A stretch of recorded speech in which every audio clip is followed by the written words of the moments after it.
भैया राम राम। राम भैया। कैसे हैं आप लोग? भैया अगर आपको मतलब कोई दिक्कत ना हो तो आपसे एक क्वेश्चन पूछ कर सकता हूँ मैं? बिल्कुल। भैया मैं यहाँ देख रहा हूँ कि अब हम काफी समय बाद ये आपके गांव कफलना में आए हैं, टेरी गढ़वाल में। यहाँ पे एक से घर बन गए, जैसे ये सामने है बढ़िया बढ़िया घर, मॉडल घर बने हैं, लेकिन ये पुराना गढ़वाल का घर है। लेकिन आप लोग वो सब छोड़ के यहाँ क्यों बैठे हुए हैं? बाकी ये है कि बचपन की यादें बहुत जुड़ी हुई है यहाँ से। अच्छा, तो आपका मेन रीजन है कि आपकी बचपन की यादें जुड़ी है, तब आप यहाँ पर आए हो? कभी हम इधर खेलते थे। हाँ, जैसे ये छज्जा है, हाँ हाँ, पे दौड़ते थे बचपन में। अच्छा उन्हीं यादों को ताजा कर रहे बैठ के। अच्छा। तो भैया एक क्वेश्चन और है, आप माइंड मत करना। जब आपकी इतनी यादें यहाँ से जुड़ी हुई है और इतना प्रेम आपने गांव को करते हो, तो इसको छोड़ने का कारण क्या है?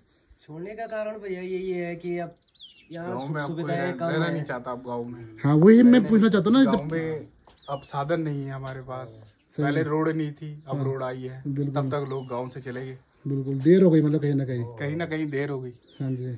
अब तो वैसे जॉब भैया, नहीं है, कुछ नहीं है। तो वैसे आप रहते कहाँ हैं? वहाँ प्लेन से शहरों में कहाँ रहते हैं आप? अब कोई दिल्ली रहता है, कोई देहरादून। तो आपको अपने गांव की याद नहीं आती है? गाँव की याद तो सबको आती है ना?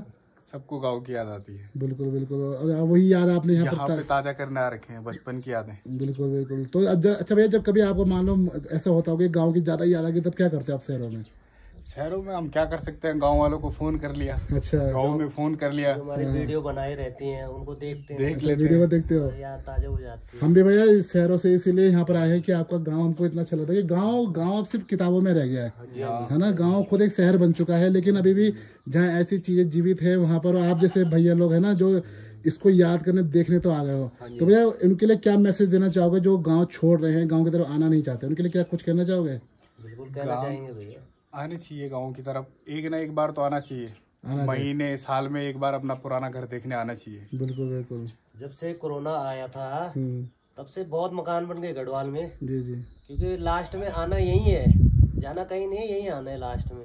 बिल्कुल। अभी कोरोना टाइम पे सारे सब आ गए। लेकिन जब दोबारा से सब दोबारा भाग गए ना, सब चले गए। तो भैया आपको कहीं लगता है कि क्या रीजन है कि मतलब गांव के लोग अपने मतलब मर्जी से यहाँ से गए हैं या रहना ही नहीं चाहते गांव में? नहीं, अपनी मर्जी से कोई अपना गांव नहीं छोड़ता। सही बात, ये बात आपने सही बोली। किसी ने हैं तो मजबूरी से ही जाना पड़ता है। किसी की कोई मजबूरी ही रहती है ना। और भैया लेकिन जो हम लोग तो चलो जनरेशन युवा है वो सब चले गए, लेकिन जो यहाँ बुजुर्ग लोग रह रहे हैं उनके लिए कैसा है फिर ये जीवन? नहीं, वो छोड़ना ही नहीं चाहते पहाड़ को। उनकी यादें यही है। वो छोड़ना ही नहीं चाहते पहाड़ को। जो ज्यादा बुजुर्ग है वो गाँव में ही होंगे। जैसे बगल में घर है, वो बुजुर्ग लोग गाँव में ही रहते हैं। हाँ, 2 बुढ़ी जी रहती है यहाँ पर, घर में ही रहते हैं। उन्हें आप कितना भी बोल लो, वो कभी नहीं जाएंगे। बिल्कुल ही जाएंगे। तो भैया आप देखो, अभी तो चलो आपको अपना परिवार संचालन करना है, इसलिए आप कमाने के लिए गए हो, लेकिन क्या भविष्य में दोबारा यहीं पर आकर रहना चाहोगे? मौका मिलेगा तो जरूर। क्या बात है। नहीं सच में दोस्तों, देख लीजिए आप, ये चीजें अब गांव से लुप्त हो गई है। जहाँ पर हम ये देख सकते हैं पुराना घर है। भैया लोग भी हमको मिले। भैया नाम बता दीजिए अपने फटाफट से, आप तीनों। मेरा नाम अरविंद। मेरा नाम अभी जितेंद्र कुमार। क्या बात है। तो भैया थैंक यू सो मच, आपने एक तरह से ना आज की इस वीडियो में मतलब अपने साथ साथ हमारे सारे पहाड़ी वासियों का एक याद ताजा कर दी है। तो दोस्तों आपसे निवेदन करूंगा वीडियो भर भर शेयर करना, और कभी यदि आप गांव आ रहे हैं ना तो अपनी संस्कृति को, अपने कल्चर को मत भूलना, क्योंकि ये कहीं ना कहीं आपको आज भले आप बाहर है लेकिन आपको एक दिन लौट के यहीं पर आना पड़ेगा।